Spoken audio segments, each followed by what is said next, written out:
তোমার সাথে আমি আবারও একটা নিউ ব্লগ নিয়ে চলে এসেছি। কারণ দেখো আজকে আমাকে পুরো কাজের মাসের মধ্যে দেখতে লাগছে, কারণ আমি আজকে কাজই করছিলাম, মানে রান্না। তো রান্না বান্না সব গুছিয়ে টুছিয়ে আজকে চলে গেছিলাম ওখানে বাজারে, কেন কি কিছু জিনিস কেনার ছিল আমার আর মা, সেটার জন্যই। তো ফার্স্টে আমার মানে জুতোই কেনার ছিল, সেটা কিনছিলাম। আর এখানে মার কিছু টুকটাক জিনিস কেনার ছিল, তো মা সেটাই কিনে নিচ্ছিল। তো কিনে নিয়ে বাড়ি যাওয়ার সময় দেখি রাস্তায় মানে পুরো মেঘে ভর্তি হয়ে গেছে, যখন তখন এখানে বৃষ্টি নামতে পারে।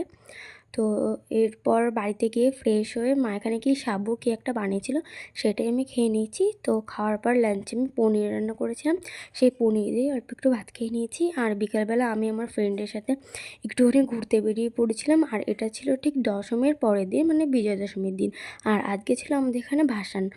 তো ভাসানে দেখো লোকে কত সুন্দর নাচ করছে, আর আমি এখানে শুধু দাঁড়িয়ে দাঁড়িয়ে দেখছি।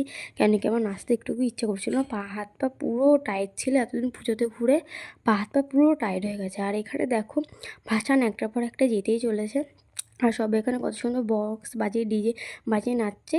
তো আজকে সারাদিন আমি এগুলোই করলাম। তো তোমাদের মিনি ব্লগটা কেমন লাগছে অবশ্যই বলবে, আর চ্যানেলটা সাবস্ক্রাইব করতে ভুল